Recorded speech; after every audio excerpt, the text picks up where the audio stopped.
是薛先生。若不是处处演出蹊跷，我还被薛有成蒙在鼓中，从长安到黔州，甚至追去了节度使军阵。这逆党魁首，我做了无数的推想，算了无数的遍，唯独没有算到他。大唐怎么会有如此愚蠢的刑狱官？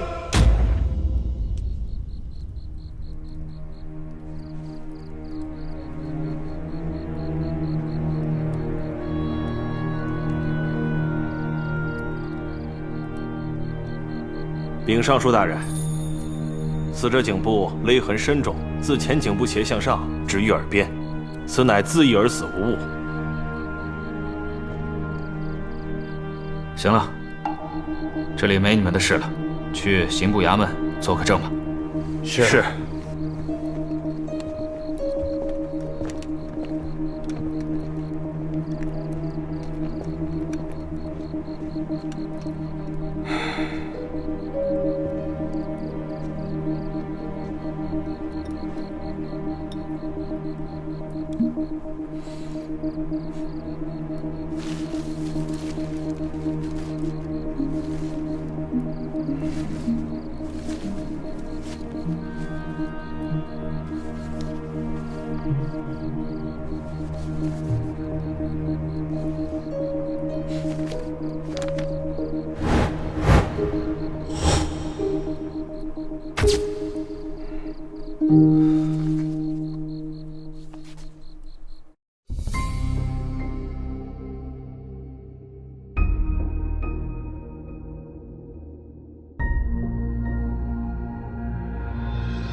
淤泥坊邀您收看御赐小仵作，王爷喜欢好看的，幸好有它，清洁到位，好看加倍。淤泥坊氨基酸泥浆面膜，物感亲肤，深层清洁，夏日必备。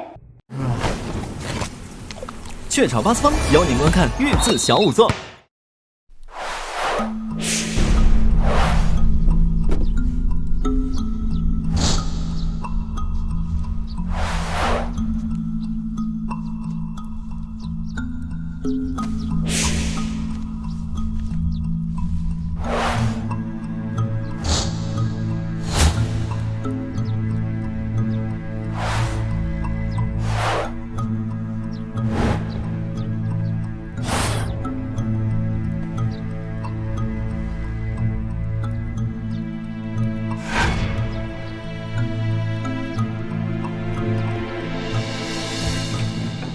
来人，把这个逆党一号给本官拿下！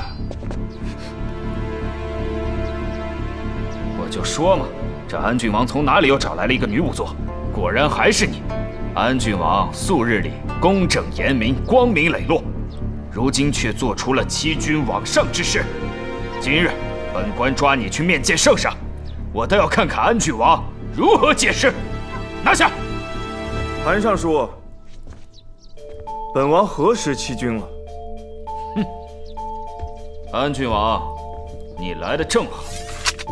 你可敢当着众人的面说说，这个女子他不是逆党一后楚楚吗？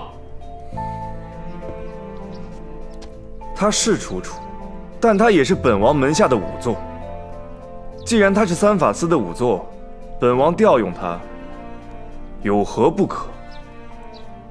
安郡王，你可别忘了，仵作身份不是你一句话说了算的，那是吏部和三法司共同签发的凭证才作数的。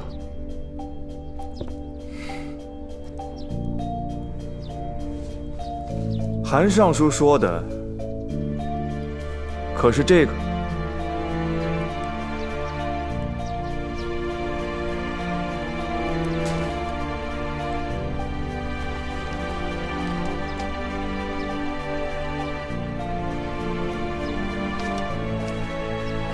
尚书大人，这确是真的。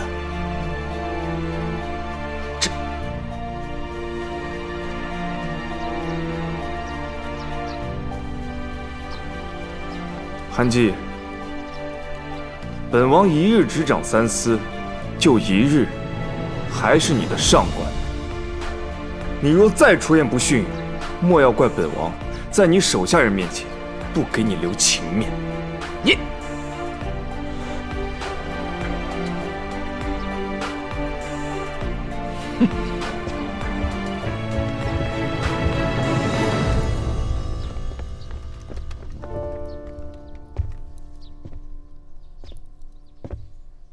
当心脚下。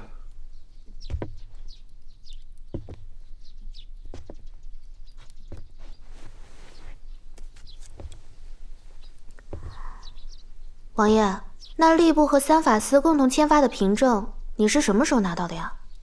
那是那场仵作考试之前的事了。我向圣上请了一张吏部和三法司共同签章，一应俱全的空白仵作身份凭证，只要填上录用者的信息，当即生效。你怎么都没告诉我？我也是昨晚才填上的。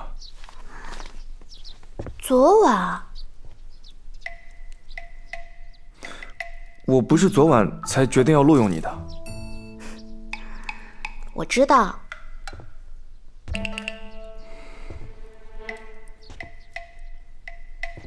楚楚，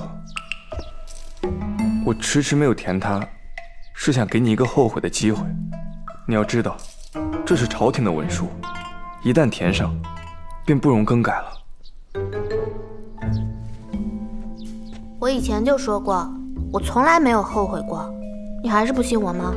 我信，我相信这是你当下最真实的想法，但我不敢相信日后的你也都会这么想。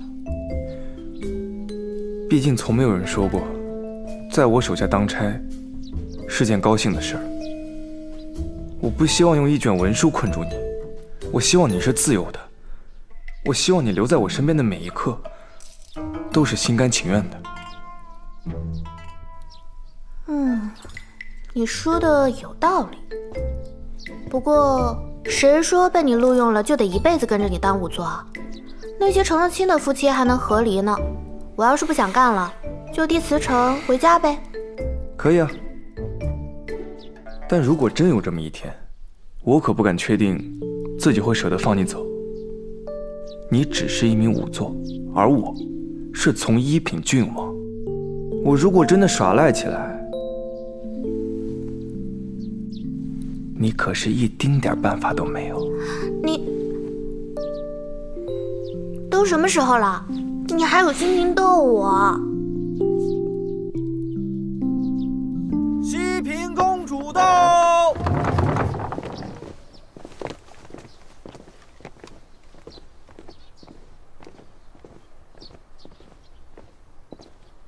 拜见陛下。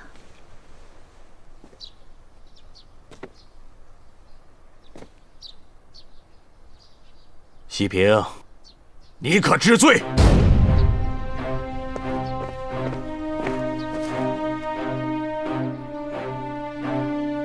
陛下，熹嫔奉旨前来，不知陛下这是何意？公主，昨夜太医令张叔被发现死在太医署内，经现场勘查及多方取证，查实其为悬梁自尽，但他乃是被人逼迫，走投无路，为保全家人，才舍弃了自己的性命。公主，难道您还不认罪吗？真是无稽之谈！我与章太医无怨无仇，为何要加害于他？为何？陛下手中拿的东西，您可认得？哼，你自己看看。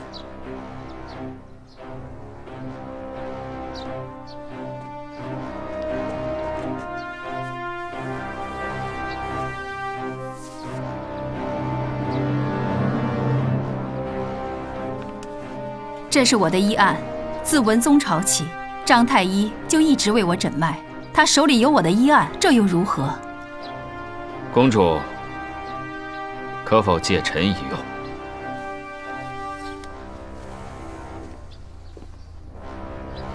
诸位请看，这医案里记录的是西平公主孕期的情况，已请太医署的多位医官验看过，种种迹象皆显示，当年公主竟怀有一胎。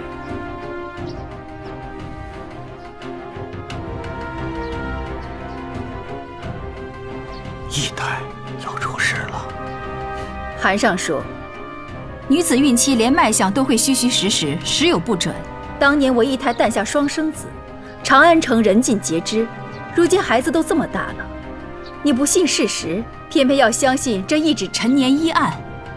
事实就是，当年公主只诞下一胎，另一胎是从他处抱养而来的。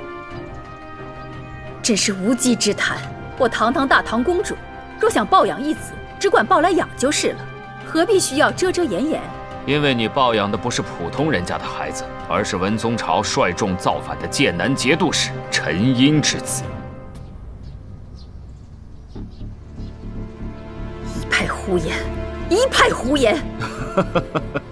既然公主说我一派胡言，那就请公主听我一一举证吧。公主身份尊贵，自幼长在这禁宫之内，与驸马萧衡成婚之后，才出宫见父。能让公主费心收养其子，此人必定与公主相交甚笃。而在这长安城中，与公主孕期相当，又与您交好的，唯有陈英之妻。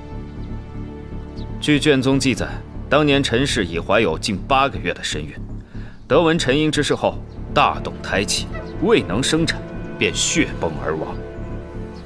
按理来说，此时的婴儿骸骨应该还蜷缩于陈氏的盆骨之间。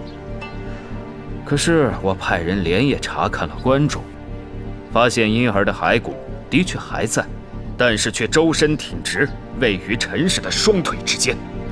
由此可见，是有人事后放入死婴骸骨来混淆视听，对也不对？呵呵，公主倘若仍不信我所言，我可把人证带上来了。带人证。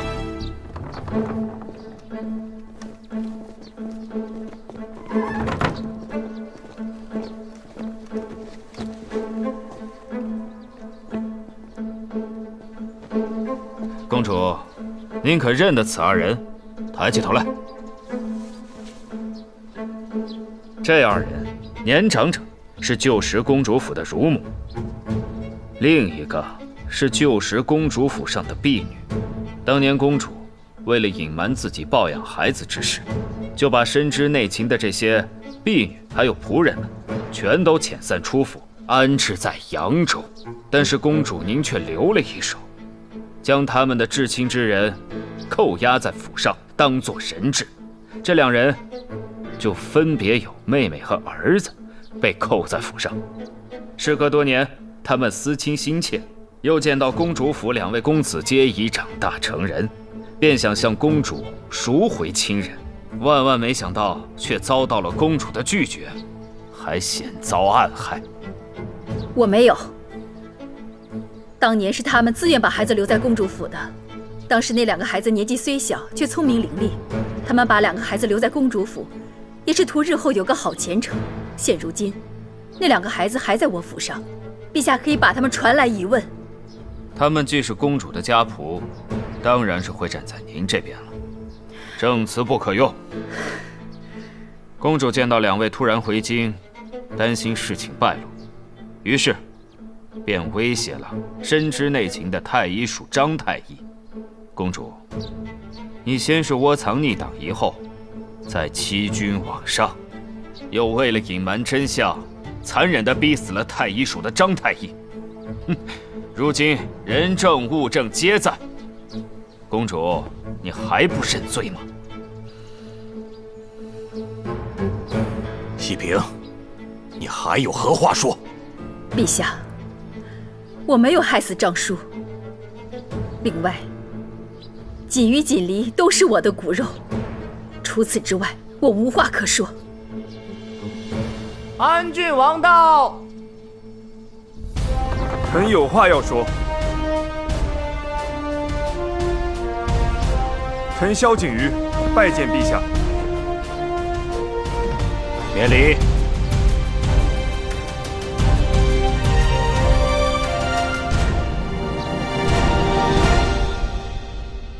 你说你有话说，你有何话说？陛下，臣方才在外听见韩尚书的一番推论，臣以为韩尚书所奏漏洞百出。安郡王，你如今有逆党夷后之嫌，没有资格在这里大放厥词。萧锦瑜，那你倒是说说，怎么个漏洞百出？韩尚书所呈卖案，必是他人蓄意伪造的。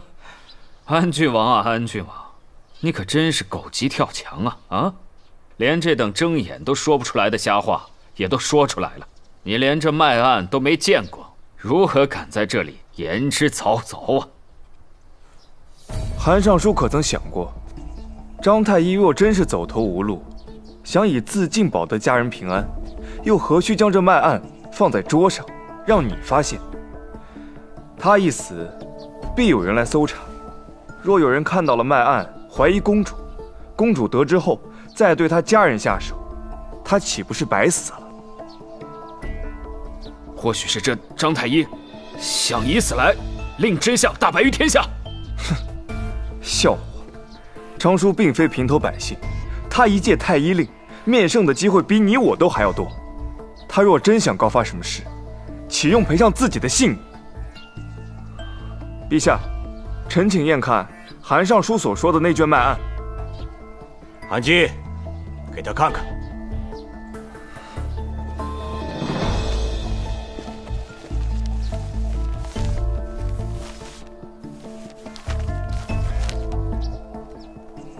陛下，这卷卖案用的虽是陈年旧纸，但墨迹却是崭新的。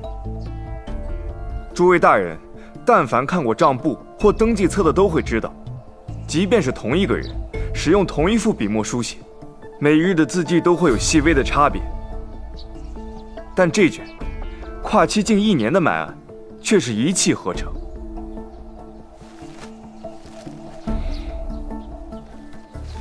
更匪夷所思的是，这卷记录公主卖相的卖案，用的却是3年前歙州才研制出来的无香墨。无香墨以极为精巧的制墨工艺，极大降低了墨水本身的焦臭味，而不像以往的制墨之法，要在墨中添加香料以遮盖焦臭，所以谓之无香墨。现下此墨仅用于宫中，即便是他曾在某处得到此墨，又怎会用来誊抄一卷卖案呢？朕从未将无香墨赏给太医署任何人。韩姬，这是怎么回事？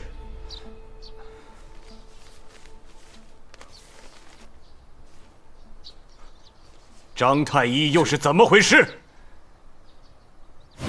王爷，他确实是吊死的。当真？他颈前有一道紫黑色的勒痕，位于喉结下方，所以他唇齿微张，舌尖探出。这道勒痕从他颈前一直延伸到他耳边，而且他腿上有血印，确实是吊死的。不过，他应该不是自己把自己吊死的。为什么？因为他身上有些淤伤，应该是临死前和人打斗过，但又不像是和人面对面打斗造成的。什么意思？他双手手腕有明显被人大力抓握的淤伤，但他身上其他的淤伤大多都在他四肢的侧面和背面。这一架真不知是怎么打的。这些淤伤在什么部位？他左腿的外侧位置上有条状的淤伤，是磕在坚硬的棱上造成的。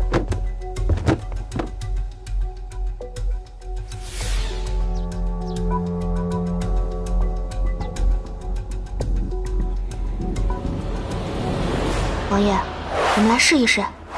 好。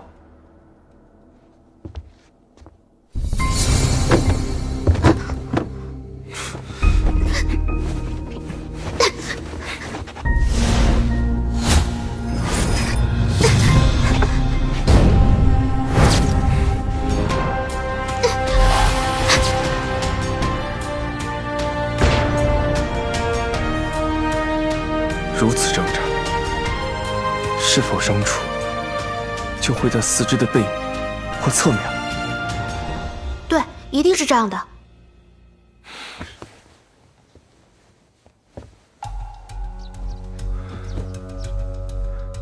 可此人为何会与张太医如此打斗？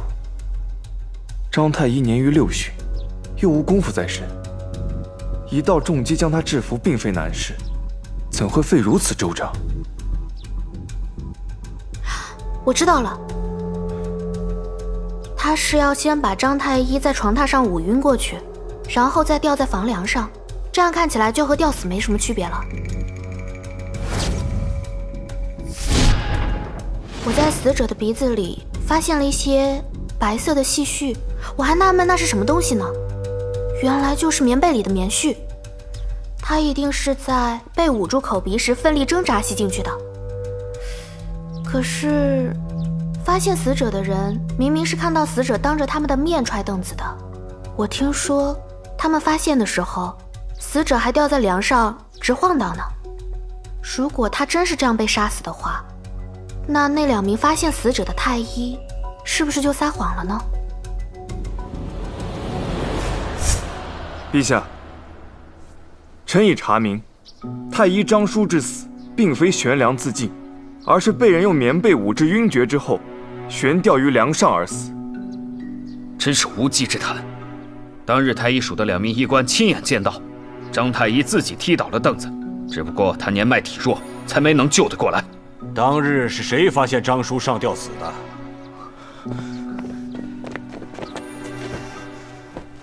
朕来问你们，当日是否亲眼看见张叔是自己踢倒凳子的？是。陛下，臣相信2位医官并没有撒谎。安郡王，你一会儿说张太医是被害死的，一会儿又说2位太医没有撒谎，你到底是什么意思啊？啊？张叔确实是被他人所杀，2位医官也都没有撒谎，他们只是被凶手的障眼法所骗，误以为自己看到的当真就是张太医踢凳子自杀的一幕。陛下明鉴，安郡王明察。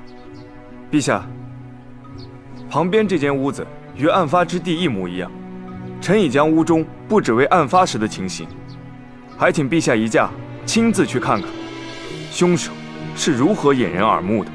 好。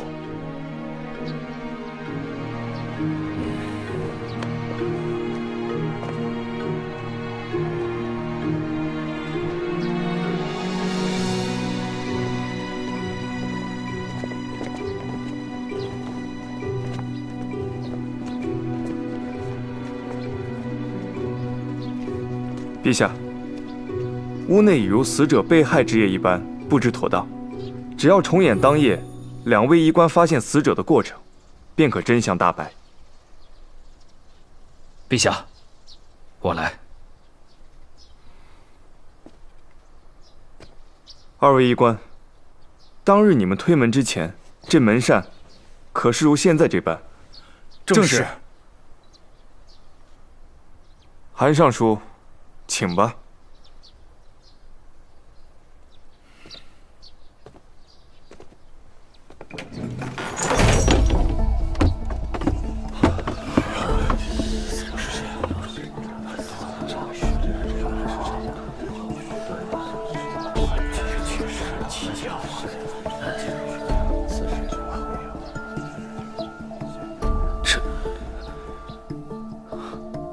二位医官，你们当日听到看到的，可是如此？是，正是这样，分毫不差。这怎么可能呢？这木头假人自然不会自己踢翻凳子，这不过是凶手布下的一个小小的机关罢了。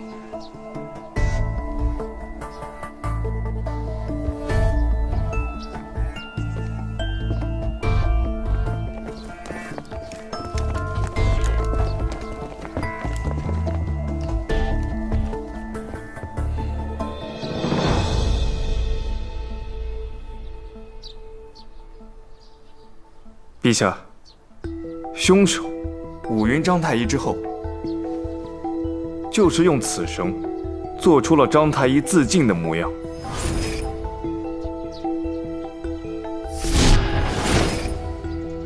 而后用凳子斜立于死者脚下，以死者的双脚挡住凳面，在凳子着地处支上一支毛笔，使凳子刚刚好不会倒下。之后虚掩房门，将细杆放于此相接之处，待一有人推门，细杆击中毛笔，凳子失稳倒地，毛笔滚至一旁，尸体吊于悬梁晃动。哎呀，快救人呐！这便是二位医官当时看到的场景。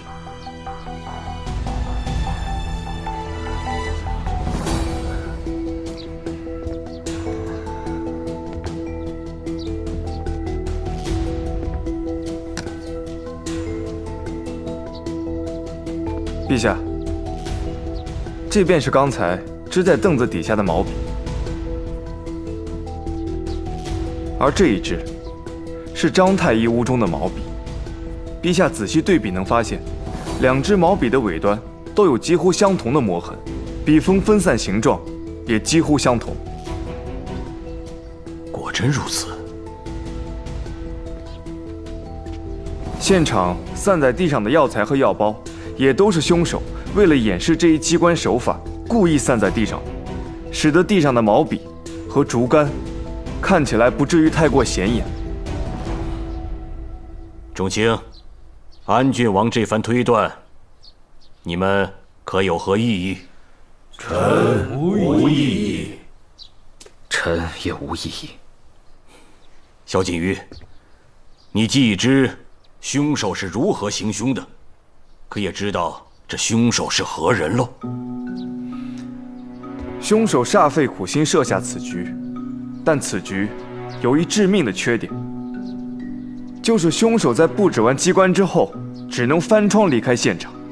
而那晚，凶手翻窗逃离现场时，匆忙之间被窗上的一根木刺勾下了身上的一根丝线。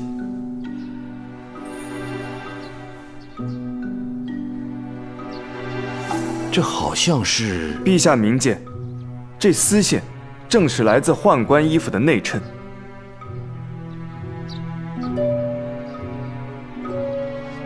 孙公公，当晚太医署进出记录上有你的名字，时辰也与张太医出事的时辰相吻合。据查，孙公公尚未申领新的官服，不知可否当着众人的面看看你身上这件官服的内衬？王爷，您这是何意呀？陛下，凶手正是此人。陛下，奴婢什么都不知道啊，真的不知道。师父，师父，师父，救救我啊！师父，师父，救救我呀！师父，师父，救救我！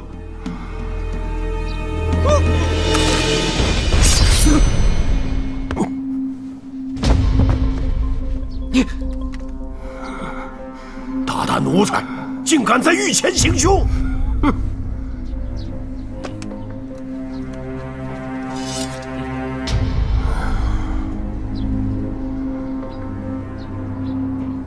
陛下，这恶徒犯下了如此罪孽，实为老奴管教不严。今日安郡王已经查清了真相，铁证如山，足以定案了。老奴掌管内侍省，有训诫惩处供人之责。即便这个恶徒平时称老奴一声师傅，老奴也断不能姑息包庇于他，必须得严惩。陛下，老奴出手是急了点，可这恶徒若是狗急跳墙，伤及陛下的龙体，老奴就追悔莫及了。陛下，老奴一片忠心呐，还望陛下见谅。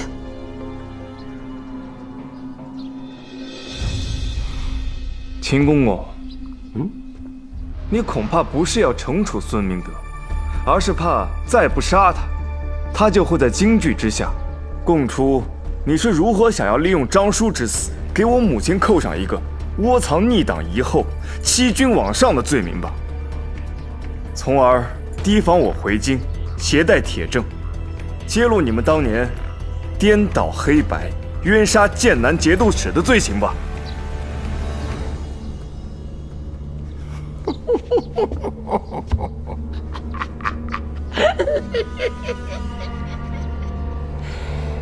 哎呀，安郡王啊，孙明德之罪是您刚刚亲自在陛下和众臣面前证明出来的呀，对吧？我相信了您的推断，我才就地正法了这个恶徒。您现在说这样的话，我跟您讲，老奴可真的就听不明白了。陛下，还望陛下为老奴主持公道。萧锦瑜，这怎么又扯到剑南节度使那儿去了？到底怎么回事？你把话说清楚。陛下，臣此行西南，找到了臣失踪多年的父亲文宗朝监察御史萧何。家父已于5年前在黔州过世，遗体臣已带回长安。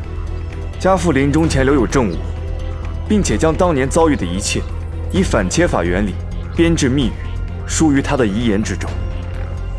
恳请陛下准臣呈上遗书和证物。准。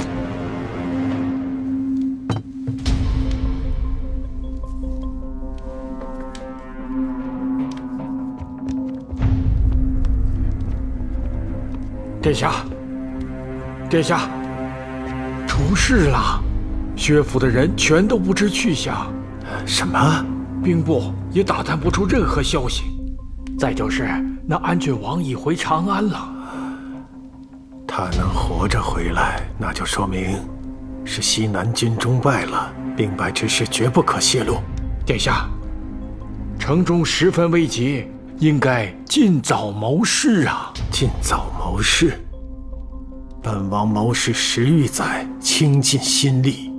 此时本与他毫无干系，他既非要与本王为敌，那就怪不得本王了。我让你安排的人和地方都安排妥当了。殿下放心，在下已经安排妥当。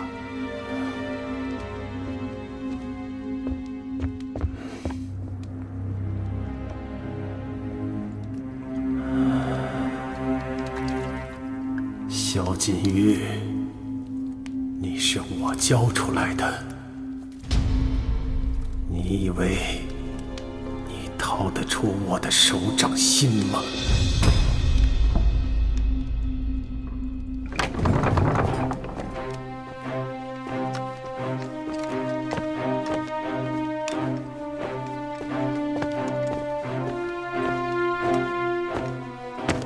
陛下，臣已将发现家父遗书的经过和遗书解译后的内容尽书于奏本之中，请陛下过目。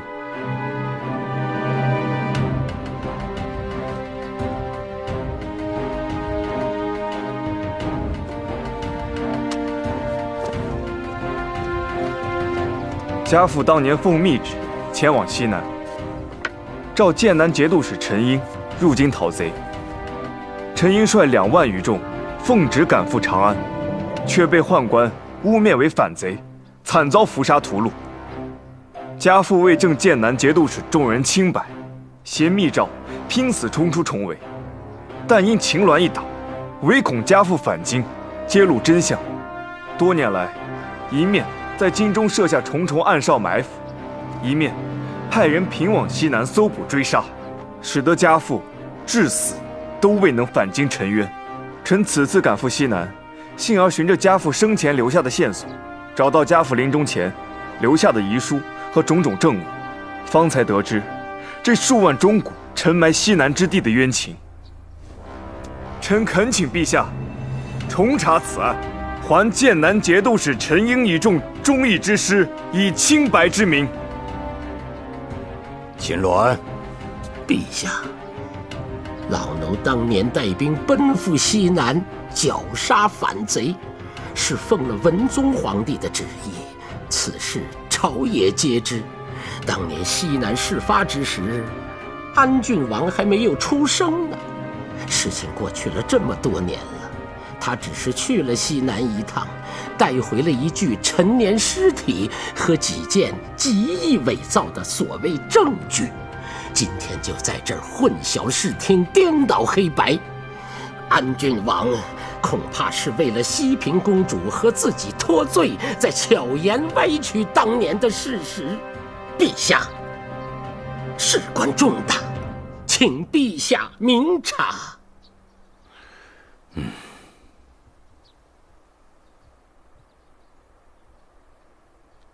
陛下，臣还有一证据，可证明秦鸾绝不清白。还有什么？一并拿出来。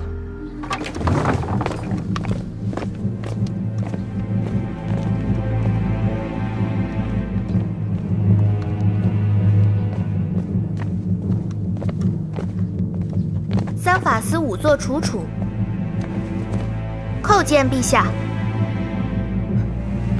陛下，您看看，她就是逆党遗后云逸之女。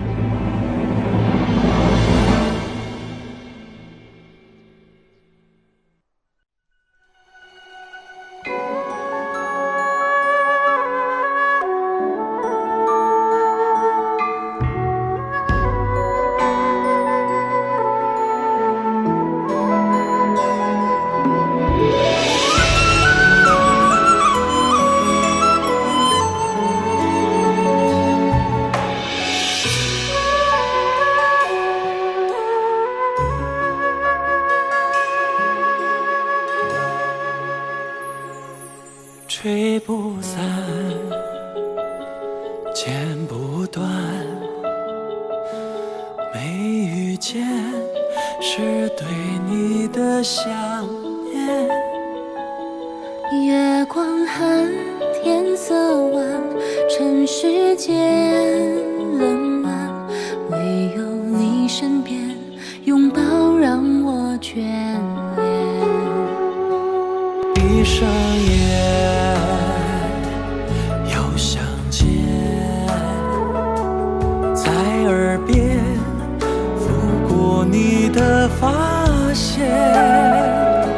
岁月长，情意间，人世间遗憾，没有你相伴，多远都走不散。